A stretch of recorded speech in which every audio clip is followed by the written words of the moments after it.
चलिए, एक बार आपका फिर से स्वागत है मेरे channel topper by Sanjeev Kumar में। अभी जो हमने बेसिक अकाउंटिंग के बारे में जितना भी पढ़ा है, प्रीवियस लेक्चर्स के अंदर हमने जो अकाउंटिंग प्रिंसिपल बताए थे आपको कि 3 बेसिक अकाउंटिंग प्रिंसिपल क्या होते हैं, यानी वो क्या सेट गाइडलाइंस है जिसको फॉलो करते हुए हमें अपने फाइनेंशियल स्टेटमेंट्स बनाने होते हैं।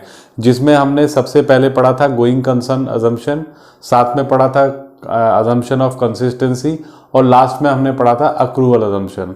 तो ये 3 बेसिक अजम्पशन तो हैं ही हैं। इसके अलावा हमारे जो अकाउंटिंग हम करते हैं, तो अकाउंटिंग करते समय या फाइनेंशियल स्टेटमेंट्स बनाते समय अदर प्रिंसिपल्स क्या क्या हो सकते हैं, यानी वो कौन कौन सी गाइडलाइंस हैं, वो कौन कौन से बेसिक कंसेप्ट्स हैं जो कि आपको अपने अकाउंट्स बनाते समय और अकाउंट्स को उनके कंसर्न यूजर्स को प्रेजेंट करते समय, यानी जो भी अकाउंटिंग इंफॉर्मेशन आप अपने यूजर्स को प्रोवाइड कर रहे हैं, तो किन बेसिक गाइडलाइंस को आपने ध्यान रखना है, किस बेसिक चीज को आपने, यानी वो बेसिक रूल्स क्या है, प्रिंसिपल्स क्या है, जो इन 3 जो मैंने आपको बताए उसके अलावा भी जो है बिजनेस के अंदर आपके अकाउंटिंग स्टेटमेंट्स को इफेक्टिव और इन्फ्लुएंसिव बनाने का काम करते हैं और आपके जो बिजनेस है उसकी ट्रू पिक्चर को डिपिक्ट करते हैं, ताकि सामने वाला जो भी कंसर्न यूजर है वो आपकी अकाउंटिंग इंफॉर्मेशन पढ़ने के बाद, समझने के बाद उसको इतना अच्छा समझ ले कि अगर वो ऑलरेडी आपका कस्टमर है तो ठीक है,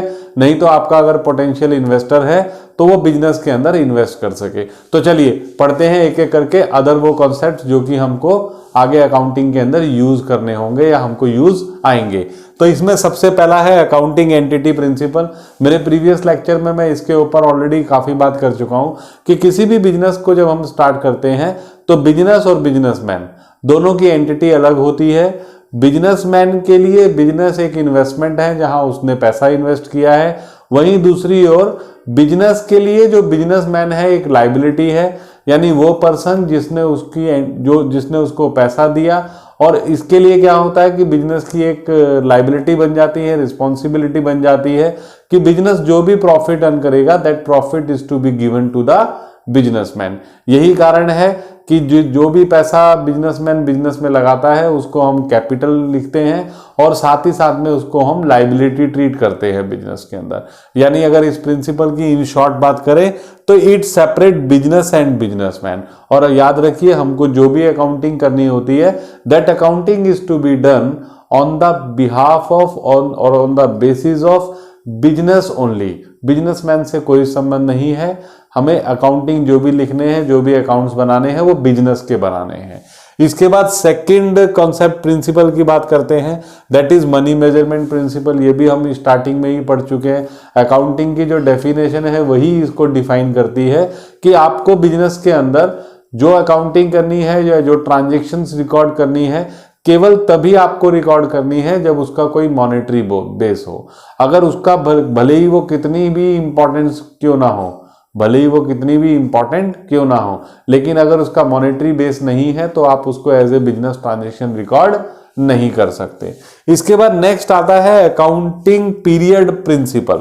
अकाउंटिंग पीरियड प्रिंसिपल ये बहुत ही इंपॉर्टेंट प्रिंसिपल है, क्योंकि देखिए हम लोगों ने अभी पिछले लास्ट लेक्चर में जो गोइंग कंसर्न अजम्पशन पढ़ा था, तो हमने क्या पढ़ा था उसके अंदर कि जब भी कोई बिजनेस स्टार्ट किया जाता है तो बिजनेस को स्टार्ट करते समय हम ये सोच के स्टार्ट नहीं करते कि ये बिजनेस इतने टाइम में खत्म हो जाएगा या इतने टाइम में ये बिजनेस हम लोग क्लोज कर देंगे। जनरली कोई भी बिजनेस जब हम स्टार्ट करते हैं तो उसको इनडेफिनेट पीरियड के लिए स्टार्ट करते हैं या काफी लंबे टाइम के लिए स्टार्ट करते हैं।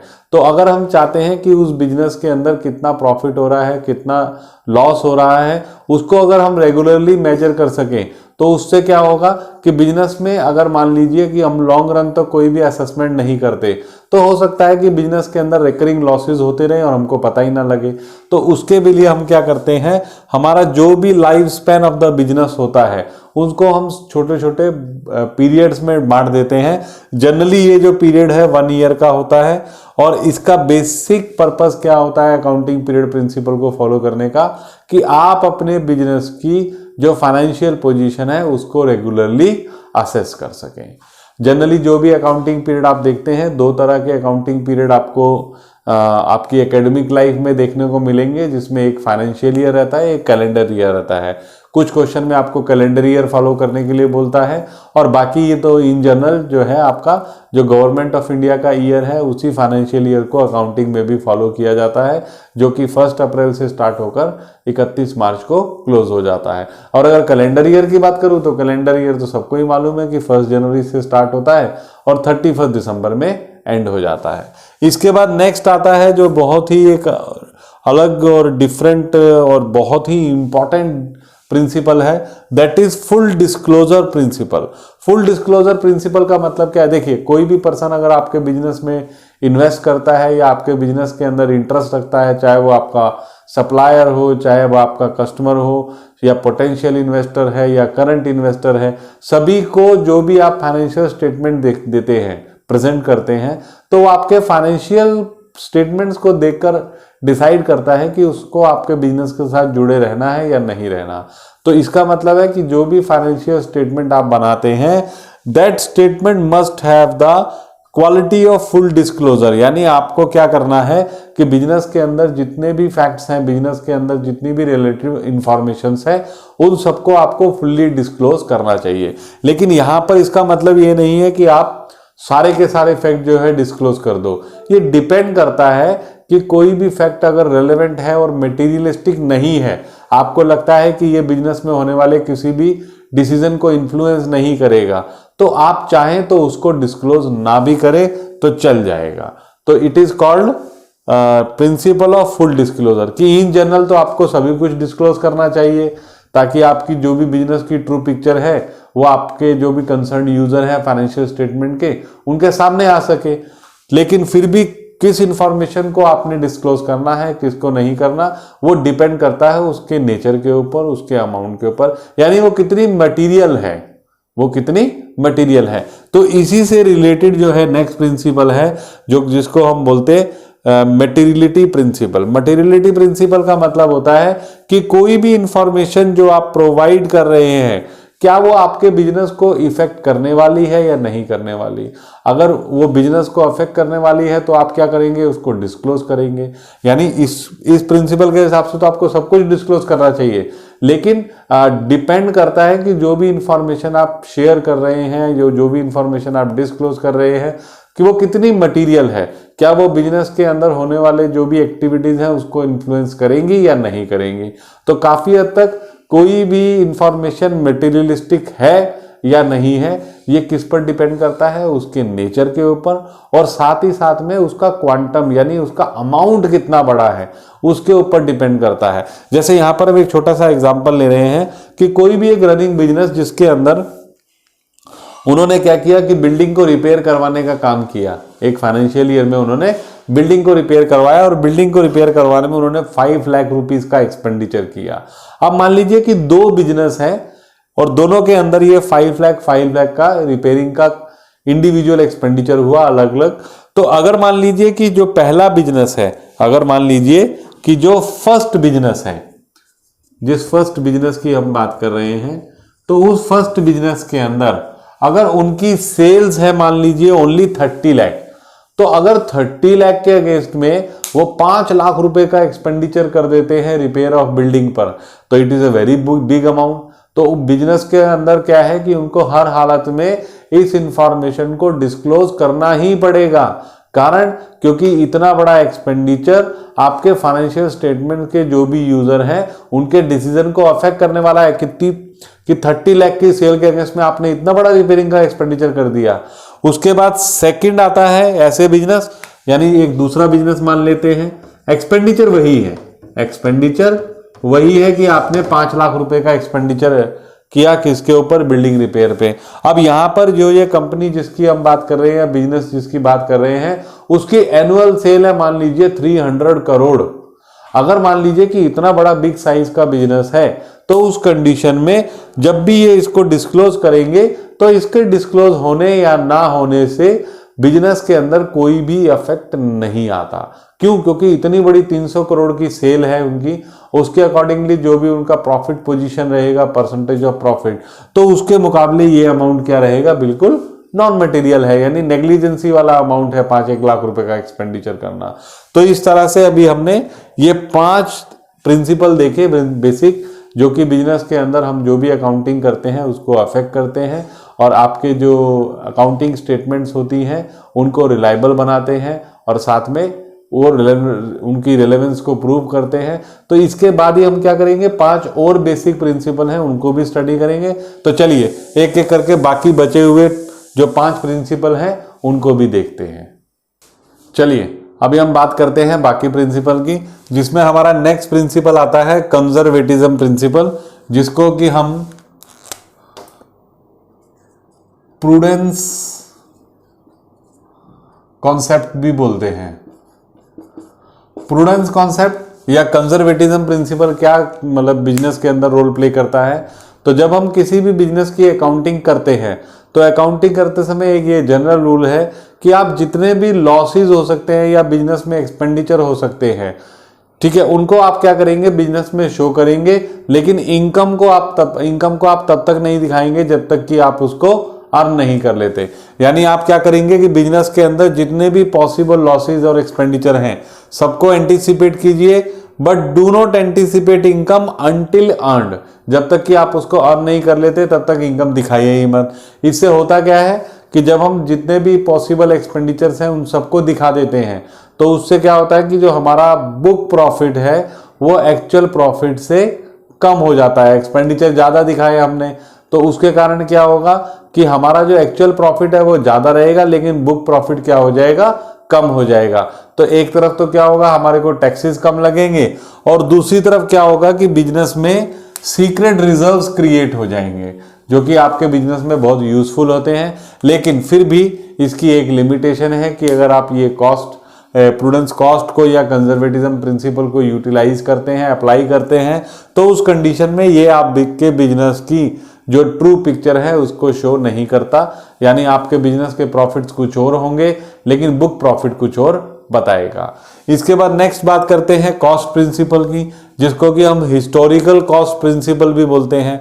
तो हिस्टोरिकल कॉस्ट प्रिंसिपल या कॉस्ट प्रिंसिपल का मतलब है कि आप बिजनेस के अंदर जो भी एसेट्स परचेज करते हैं तो that asset should be recorded as a transaction at the cost of its acquire. यानी जिस कॉस्ट पे आपने उसको एक्वायर किया है, जिस कॉस्ट पे आपने उसको परचेज किया है, आप उसी कॉस्ट पे दिखाएंगे, भले ही आपके एसेट्स की बाद में मार्केट वैल्यू कम हो या ज्यादा हो।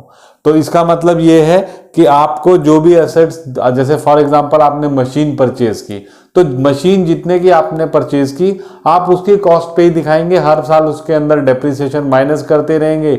या आपने व्हीकल परचेज किया तो व्हीकल को जिस कॉस्ट पे परचेज किया उसी पे दिखाएंगे, धीरे धीरे उसकी वैल्यू को डेप्रिसिएट करते रहेंगे, लेकिन उसकी जो करंट वैल्यू या मार्केट प्राइस है उससे आपको कोई लेना देना नहीं है। आप क्या करेंगे, बिजनेस के अंदर जो भी एसेट्स एक्वायर करते हैं as per historical cost principal आपको उसकी एक्वायर्ड कॉस्ट पर ही रिकॉर्ड करना है और वैसे ही मेंटेन करना है उसको हर एवरी ईयर उसको उसी के बेस पर जो कॉस्ट है उसके बेस पर ही डेप्रिसिएट करना है, उसकी मार्केट वैल्यू से आपका लेना देना नहीं है। इसके बाद नेक्स्ट आता है ड्यूअल एस्पेक्ट कॉन्सेप्ट। ये तो हम स्टार्टिंग में ही पढ़ चुके हैं कि हमारा पूरा का पूरा जो अकाउंटिंग सिस्टम है it works on double entry system. आप चाहें तो अपनी बुक का नाम उठाकर देख लीजिए, उसमें भी यही लिखा हुआ है, double entry book keeping. Double entry book keeping का मतलब है कि बिजनेस में आप जो भी ट्रांजेक्शन रिकॉर्ड करते हैं हर बिजनेस के 2 इफेक्ट होंगे, एक डेबिट साइड में एक क्रेडिट साइड में। अगर हम इन जनरल बात करें तो जब भी आप कोई ट्रांजेक्शन करेंगे तो एक असेट्स अगर बढ़ती है तो एक असेट डिक्रीज हो जाएगी। अगर आपकी एक असेट बढ़ रही है और दूसरा इफेक्ट असेट्स पे नहीं है, लाइबिलिटीज में है, तो लाइबिलिटीज भी डिक्रीज होगी। अगर एक एंट्री के अंदर असेट डिक्रीज हो रही है, सेकंड इफेक्ट असेट्स में नहीं है, तो वहां पर लाइबिलिटीज भी डिक्रीज होंगी। तो due to this concept business में एक इक्वेशन बनती है, बिजनेस में एक इक्वेशन बनती है जिसको कि हम बोलते हैं,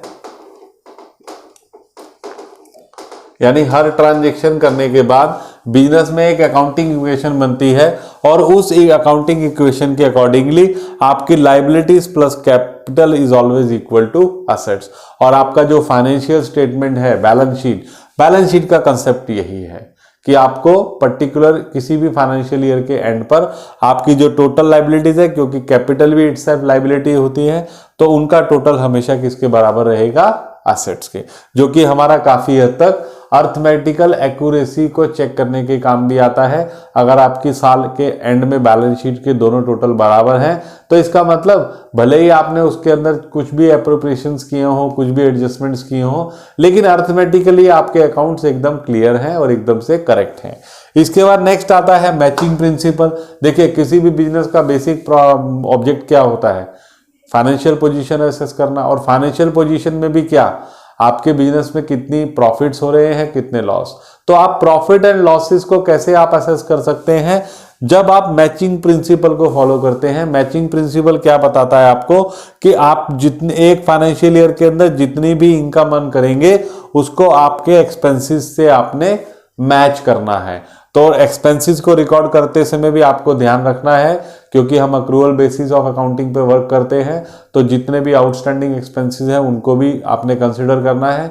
और इन केस अगर आपने कुछ एडवांस पेमेंट्स कर दी हैं तो उनको भी आपने कंसिडर करके माइनस करके ही इनकम के साथ में उनको कंपेयर करना है। इसके बाद नेक्स्ट आता है रेवेन्यू रिकॉग्निशन, यानी बिजनेस में इनकम कब मानी जाएगी, रेवेन्यू को आप रिकॉग्नाइज कब करेंगे। जैसे हमने पिछले उसमें बताया मैचिंग प्रिंसिपल में कि आपको इनकम को मैच करना है एक्सपेंडिचर से। एक्सपेंडिचर तो हमें मालूम है हमने कर दिया, लेकिन इनकम अर्न क्या, तो यानी उसका रेवेन्यू का रिकॉग्निशन क्या है आपके बिजनेस में। तो याद रखिए कि रेवेन्यू रिकॉग्निशन का मतलब है कि आपको किसी भी अर्निंग को तभी रिकॉर्ड कर देना है जब वो ड्यू हो गई हो, क्योंकि हम कैश बेसिस पे अकाउंटिंग नहीं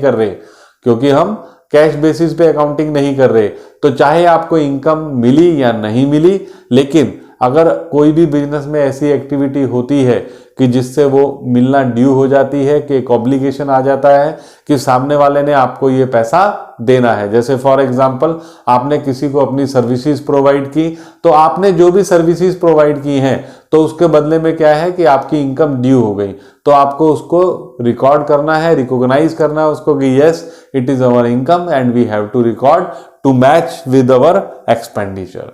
इसके बाद लास्ट में और सबसे एक इम्पॉर्टेंट है, जो काफी हद तक आपके जो भी अकाउंटिंग इंफॉर्मेशन होती है उसको रिलायबल बनाने का काम करता है।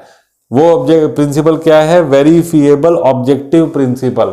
वेरीफिएबल ऑब्जेक्टिव प्रिंसिपल का मतलब है कि जैसे हम शुरू से ही बात करते आ रहे हैं कि बिजनेस के अंदर प्रॉफिट एंड लॉस कैलकुलेट करने के लिए आपको बिजनेस में होने वाले सभी इवेंट को, अगर वो मॉनेटरी बेस पर हैं तो उनको as a business transaction record करना है। लेकिन जितनी भी ट्रांजेक्शन आप रिकॉर्ड करेंगे, that all transaction should be supported by some documents, that should be supported by some vouchers, some bills and you can say कि some receipts, चाहे वो पेमेंट हो चाहे वो आपका कैश रिसीट हो। तो यानी बिजनेस के अंदर जो भी ट्रांजेक्शन रिकॉर्ड करनी है that should be verified and that should be supported by some documents, legal documents, so that they may be verified and may prove reliable to the user of the financial statements। ठीक है, जब तक आप उसको verify नहीं कर सकते, अगर मान लीजिए आपने कोई ट्रांजेक्शन रिकॉर्ड की और उसका आपके पास कोई डॉक्यूमेंट्री प्रूफ नहीं है, तो इसका मतलब हो सकता है कि वो इंफॉर्मेशन फेक हो, ट्रांजेक्शन ही फेक हो। तो इसका मतलब है कि दिस प्रिंसिपल सेज कि you should record all the transaction, but all the transaction should be supported by some evidence. उसके कुछ एविडेंस आपके पास होने चाहिए, चाहे बिल्स हो, चाहे आपके इनवॉइस हो, चाहे रिसीट वाउचर्स हो, चाहे पेमेंट वाउचर्स हो।